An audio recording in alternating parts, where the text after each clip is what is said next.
The battlefield had been quiet for nearly an hour when the mine went off. Lyra had been running with the other refugees, her long gray hair tangled with dust, clutching the strap of the battered pack, holding the only food left for her siblings. She thought the path was safe, thought the flags marking the mines had been cleared days ago. But war didn't care about flags. The world shattered with a single metallic click. Then heat, pressure, and pain flooded her senses in a scream she didn't recognize as her own. When the ringing cleared from her ears, when she could finally look down to the blur of tears and smoke, she saw the gory ruin where her left leg used to be. The screams from her companions cut through the haze. Someone shouted to move back. Another voice muttered in panic about more mines. Lyra lay in the mud, chest heaving, the world tilting in sickening waves. The pain was unbearable, but worse than the pain was the dread crawling through her mind.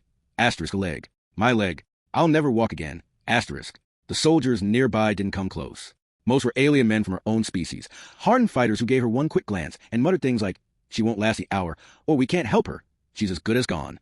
Then she saw him, the human medic. He ran through the smoke with no hesitation, dropping to his knees in the mud beside her. His helmet was scratched, one side of his uniform singed, but his eyes, brown, steady, unflinching, locked onto hers. "You're going to be fine," he said, though they both knew he was lying. His voice was rough, carrying the calm of someone who had seen too much war, but refused to surrender to it. Lyra wanted to tell him to leave, that she wasn't worth it, that she didn't even have a name worth remembering. But all that came out was a weak gasp as she fought not to pass out. He didn't wait for permission. He tied a tourniquet above the stump with swift, practiced movements, ignoring the splatter of blood on his gloves. "Stay with me," he said. "Don't you dare close your eyes." No one else came to help. Hashtag the camp. They brought her to forward camp on a stretcher, her world a blur of tent fabric, flashing lights, and voices she couldn't understand. When the haze of painkillers cleared, she found herself lying on a cot. The smell of antiseptic filled the air. Outside, engines roared. Soldiers shouted orders. But in here there was only the soft hum of a generator and the steady presence of the human medic. He was adjusting a tray of instruments when he noticed her eyes open. "Hey," he said, voice softer now. "How's the pain?" She tried to answer, but couldn't form the words. He seemed to understand anyway. "I'm Aaron," he said. "You lost a lot of blood, but you made it. That's what matters." Lyra glanced toward the blanket, covering her legs. Only one shape beneath it. Her throat tightened. "Gone," she whispered. Aaron hesitated, then nodded. "Yeah, I'm sorry." The words sliced through her like another blade. But then he crouched beside her cot, meeting her eyes. "I can give you a new one," he said. "A synthetic leg. Military grade. It won't be the same as before, but you'll walk again. Run even."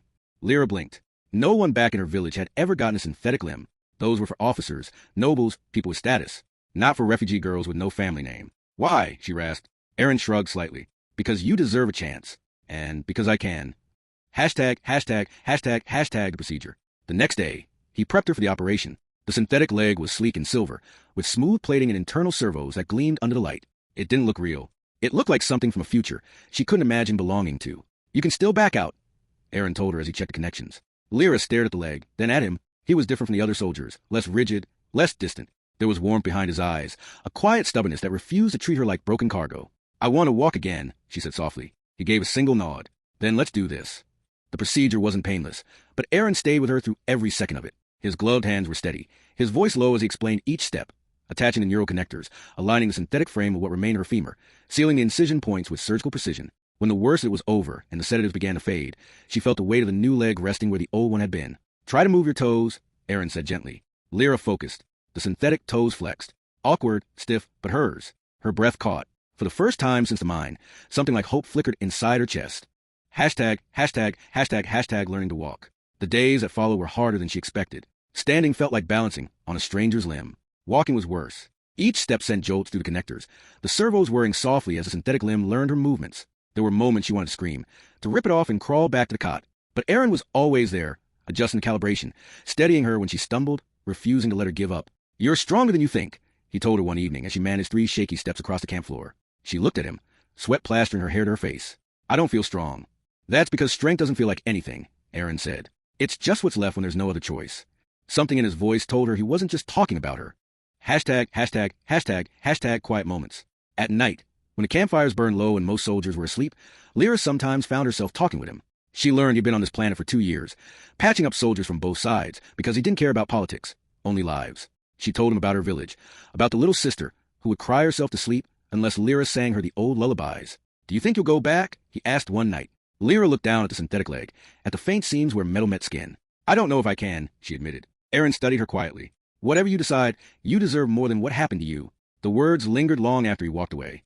Hashtag the last day. When the orders came for the camp to move out, Lyra could already walk on her own. The leg moved more smoothly now, each step less mechanical than the last. She found Aaron packing supplies into a transport crate. "So this is goodbye," she said softly. He looked up, eyes meeting hers.